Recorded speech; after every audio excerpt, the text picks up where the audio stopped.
Hello, everyone, and good evening again. How are you? I believe you're good, and welcome to my own program, Bits and Pieces with Murphy Ojo, and with no other person than Murphy Ojo himself. How are you guys? How was the day? I believe you have a very good day. I thank you so much for your interest in my program. If this is your first time of coming to this program, I believe this is of watching this program. I believe this is one of the best programs in town for all our carers, wherever you work. This is what I do, is just to give you bits and pieces of what this job really entails, what you should do and what you shouldn't do. Because it's one thing that, yeah, your training, there are certain things that your training couldn't cover. So all these things that come with experience, for you not to just get into any trouble. That is how I created this content, and it has been running for over a year now. And if you are the first time, just go and watch all other topics that I've already discussed. You'll be very happy that you do, if you just go back and check some of the topics. So how was your day? I believe you guys you've been doing well. You've not been doing what I wouldn't do. So I wouldn't do all those things that I've discussed before, and I would do some of those positive things I've discussed before. So, and then tonight again, I'm going to discuss another topic. As the topic entails, the terms of contract. I believe this shouldn't be new. Today, people I'm actually targeting today are the new people in the jobs. People who just came to the government or the new government career employment program, kind of. So, because there have been a lot of misunderstanding about what your contract really entails. I knew that some of you are in the job, not basically, I always say it as it is on this program, not basically because of you really want to do the jobs. But if you look at it, if you have to spend 5 good years in a profession, and you just said, okay, you just want to do it for the sake of doing it, then that is minus 5 years of your life. So you have to calculate it that way. So whatever you input, whatever you are adding, you take away from it, that is what you will have for the rest of your life. And it is either positive or negative. That is left for you to decide. So why do I choose this particular topic tonight? Excuse me. The reason why I chose this topic is not because of any other thing. It's because of all these wrong notions most of the new intakes are having about how they do their jobs. Some of you guys, it just come without much, maybe guidance. Apart from you having an agent or your family member, your brother, your friends that link you to the company, and then most of them have bastardized your head, have put a lot of things into your head. This is how things works. Sometimes in reality, that is not how it works. Sometimes the organization that actually brought you in actually play the first one on you. But here you are. They've already played the first one on you, but you have to make, what's the name? You have to make sure that you take the positive out of whatever the first one they play on you. And how do you do that? That is one of those things why I am here, just to guide you. So what I understand is that most of you just arrive, you really don't know what are the terms of your contract. The only terms of contract that most of you know is just about, okay, 39 point something hours or 40, let's round it up to 40 hours that you can work for your company, and then maybe about 20 hours with other company. Yeah, some of you don't even know that, okay. Some of you are even adding it up. If I get 20, I get 20 here. It doesn't work that way. I'm not going to that one tonight. I'm going to, when you go into whatever you, in your life, I think it's very, very important to sit down to read or to be educated on why am I doing this. Yeah, I'm saying this. I could remember when I first came, it was Nobody even enlightened us. It's I came different route. So, but when you arrive, you should be able, if you've not done that, you should go and do that right now. You should be able to sit down with whoever is your employer, and let them tell you, what are my times of employment in this place? Yeah, mostly they give you 40 hours to do, provided there is, they have to give you 40 hours. And there are most of you that just believe that you have to tell them when you have to do that 40 hours. No. It is the responsibility of your organization to give you 40 hours of a job to do within a week, in 1 week. When they now made the job available, it's none of your business. This is not their own destiny. They just have to make that 40 hours available within 1 week. So you telling them you have other things to do, that is going against the terms of your contract. Their own responsibility is to get you the hour. It is now left for you to now decide, okay, this hour, and they could change the route or whatever. You can start for 4 days, 5 days, whatever. That is organization to decide. Not for you to tell them, okay, and this is this is this. I can work on this day. I can only work. Yeah, you can. No, you might decide you don't want to work on that day. There is no problem about that. But what you have to put into consideration is that if they provide you 40 hours over 5 days, let's say Monday to Friday, for instance, and you said you are not available one of those days, it's not their responsibility to give you another job on Saturday and Sunday. They've already given you what they need to give you. What you are having at the end of the day is you are having a deficit over your tax system, and which you have to put into your head, because this, I could remember during the era of HSMP, Home Office actually waited for a lot of people for the period they need to renew or to get their ILR. That is when they started asking questions. Certain things are not adding up. And one of those things that's not going to be adding up for most of you guys is your hour. I've had a lot of series of complaints from people, from provider, saying that you guys should come in. There are even some of you that will even tell your provider you don't want to leave London to work outside London. Who give you the right to say that this is a place you want to work? The only thing is they have a contract. They have a job to fulfill. And that job that they need to fulfill, the contract is outside London. So you can't tell your provider or your employer to tell them, okay, I thought your office is in London, or I thought the job is in London. There's nothing like I thought. What they need to do is just to report you to the Home Office that, okay, this is what is happening, and that's all. And the Home Office will give you 60 days to look for another, or you go back. And I bet you, look around you, around this London, even suburb of London, most of borough that surrounded London, they are loaded. They are massively loaded.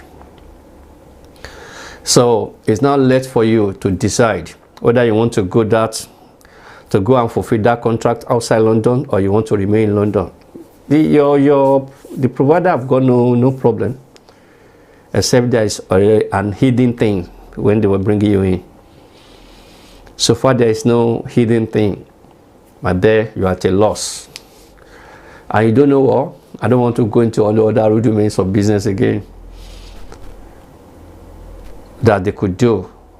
And they will just be dangling in the middle. It will be left to you and the Home Office to resolve your problem. And the worst they could do for you, the best they could do for you, is just to give you 60 days to look for. And tell me, who is that provider that will just, there are a lot of people around there that are still struggling to get somebody that will give them COS. So you have to sit down to ask them, what are the terms of your employment? You read the terms of your employment, and that's not the only things that you need to read. There are other policies and procedures of your organization that you need to read. Most of you guys, You come in, they give you all those policies and procedures, you just start signing it.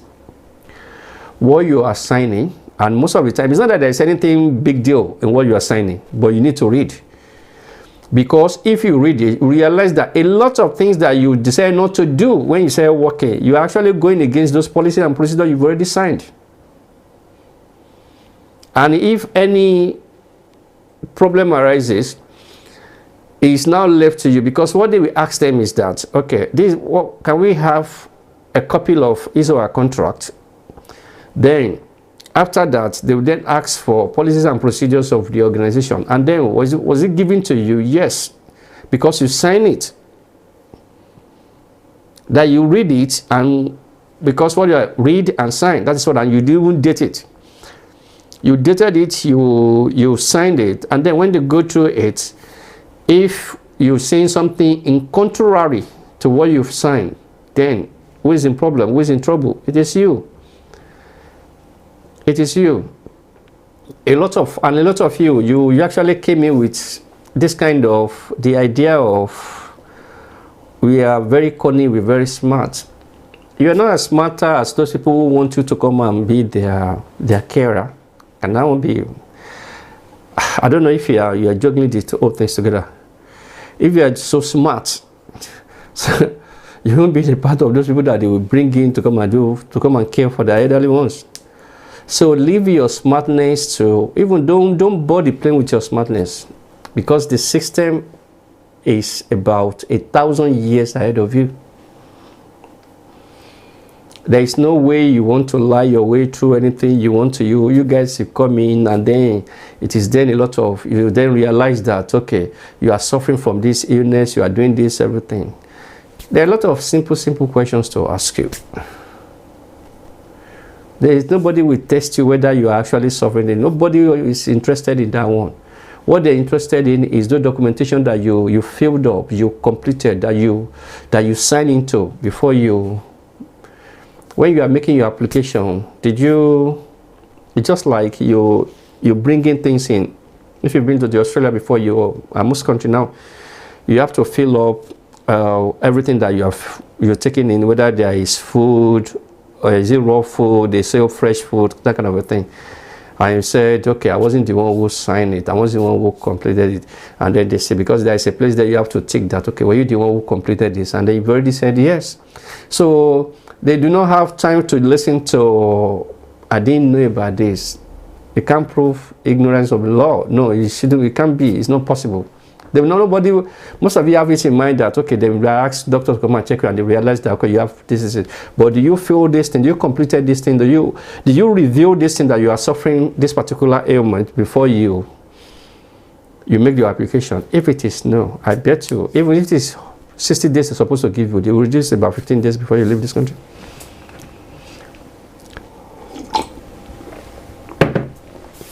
So that is why I'm saying, you guys, you need to sit down. You need to read the terms of your contract, terms of employment, the terms of the contract. You read it very well, word for word, line by line. And then you make sure that anything that is not clear to you, ask whoever is your employer. Somebody will explain to you. Then leave that. The process of you starting work, you're not in control of anything. Let me favorite ourselves. You guys might have it in mind that, okay, in Western country, you have right to this, your right, my right, your right. There's nothing like right. You've already signed your right off if you look at terms of your employment. I'm not saying you're not protected, you are protected. No employer will use you employer will not say, okay, when they employ you to be a carer, they will not use you to be something else. So far, they use you to do the job of a carer. So whether the job is not tough, it's day or night, that is, you're not in control of that. They give you work 5 days at a go, you have this thing. That is none of your this thing. Because they have to fulfill the promise. But you can, as I said, you have that right to refuse that, okay, I'm not working on this day. But they have the right not to not to allocate you to any course in any remaining part of the week. So you are having a deficit, tax deficit. Continue to add that tax deficit altogether. Because at the end of the day, at the end of that 5 years, I don't know, that 5 years, if you later made it to that 5 years, you should add all those things. You will be fortunate if they ask you to pay those tax. If not, that they tell you, if they have more than too much of people that they need to transfer into the LRA, and they realize that, no, you don't know what economy is struggling. You don't know who's going to be in power at that time. You don't know what the situation of the country will be at that time. And they tell you, okay, so far you do not meet it, you've gone against the terms of the contract of that particular program. Then you should have to go back to where you come from. They used it to build the system. They reject you when you needed them most. They could come with anything. They could tell you, okay, maybe the economy is still struggling. Okay, we just need money. Okay, you have to fulfill the remaining part of it. You still need to pay this amount of money for the tax deficit. Then you'll be fortunate. But if it is about, you don't know what, we need 100, we already got 105, and the remaining 200, send them back. Heaven will not fall. Heaven will not fall. You will then see a few things just come together. You did not meet up. A lot of people with HSMP were refused at the end of the year because of, sometimes because of less than £100 or £200 tax deficit. That it doesn't add up. So that is why I see that most of you guys, you're just in the job. You see the jobs to be, I don't know, maybe those people who brought you in, or who, how do I put it, who inducted you, or who advised you, or who guided you in the first place, or that I should blame on you, but the responsibility of everything still falls on you. Always make an inquiry, do the right thing. I know most of you know too much more than people who are trying to guide you, but at the end of the day, we know too much, and we don't know at all.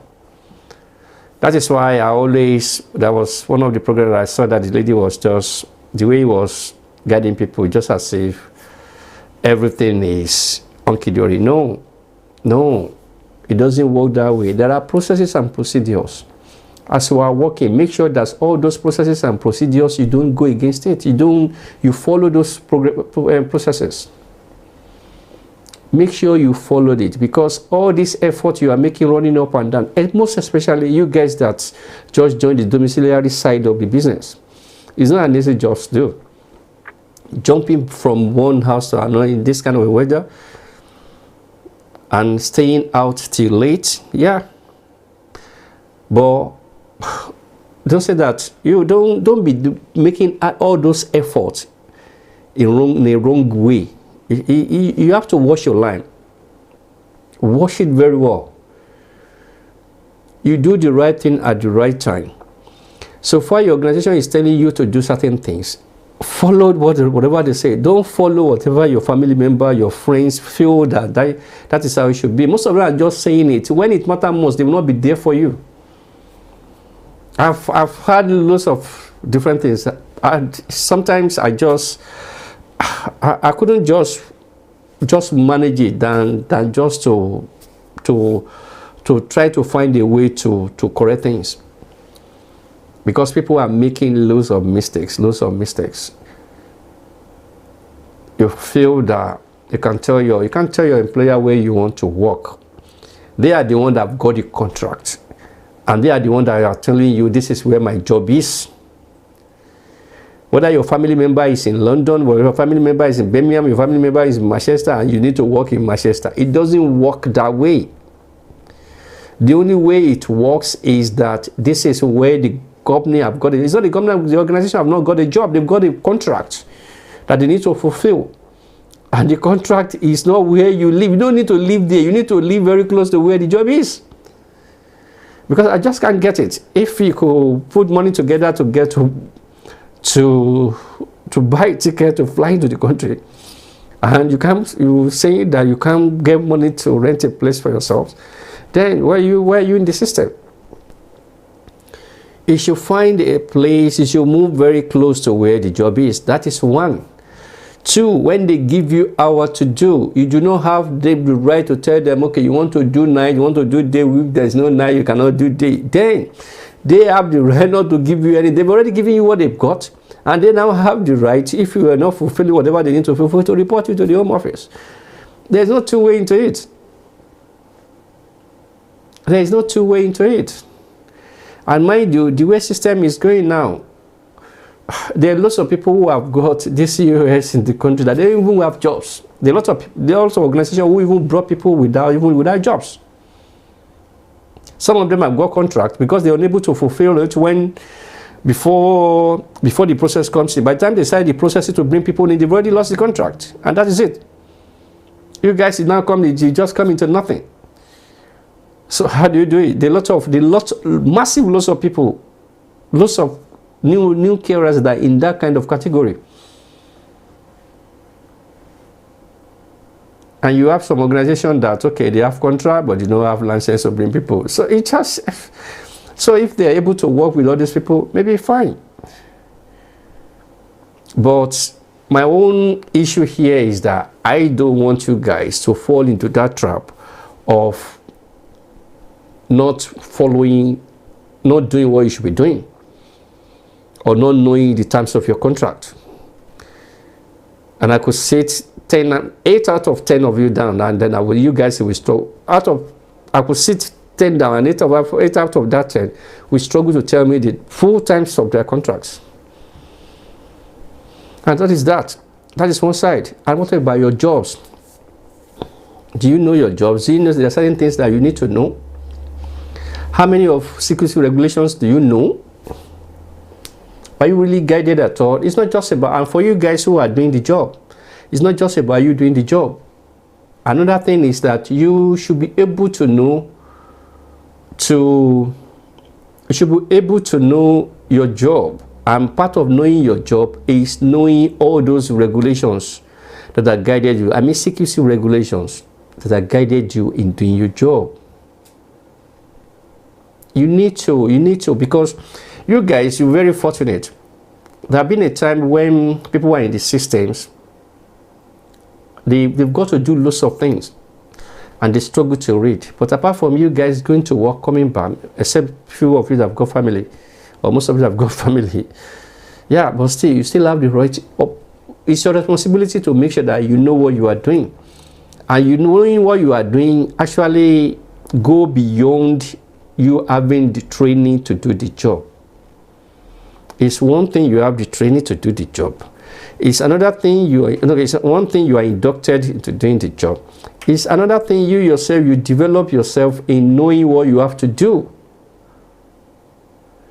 There are a lot of things that you've got to know in this job. This job is no. I always tell people, I was online one day and then listening to this lady, and then she said, this job is like a house girl kind of a thing, something like that. No, care job is not. Care job has gone far, far, far, far. The difference between you guys that you are doing that you know your job, different between you doing your job. I'm not talking about people working in residential, people working in domiciliary setup. Different between you and a nurse is a nurse inject and you don't inject. You do almost every other thing. If you have to administer medication, if you have to provide medication, if you have to assist me, even knowing the difference between these three alone actually causes a lot of confusion. You've got to know all those things deeply. And you administering medication, you've got to know the medication you are administering, what that medication is meant for, what your client is suffering for, the adverse effect of that medication, when you need to raise alarm when you see any sign of that adverse effect. Immediately you take up the job, is a massive responsibility you've taken up. It's not a joke. It's not something you just walk in. I can tell you, most of your family members or your friend might be working in a home. They don't know 1/8 of what you know working in a domiciliary setup. Yes, I'm not saying people who have worked in domiciliary setup before they go into residential. I've seen some of my carers that they will just go and do a few hours in a home, and they will talk about, wow, they are doing a rubbish job there. Yes. And you, even within that, I don't see you as doing a very good job. You're doing good job, but not a very good job. You are telling me that somebody is doing crap job. It shows your level of know-how. So they do not know 1/8 of what you know in that job. So, but you still need to go far, far, far, far higher, because whatever happened to your client is your responsibility within that allocated time that you're giving, if anything happens to that client. So, what's the difference between you caring for somebody and nursing somebody? You have to know what you have, all the rudiments of this job. You should not take your eye away from when people talk about policies, regulations, law. Make sure you know all those things, because that thing will protect you. We form a sort of a ring around you. So it is that thing that will be putting you, what should I do? Should I do this? Should I? No. They say, according to regulation, this said I shouldn't do this. Regulations, this said I should bonus. You know all those things. And when you get to that level of know-how, I bet you there won't be any issue for you. It will just like a tick. It will be like a tick for you. This job is not much. There is no big deal in it.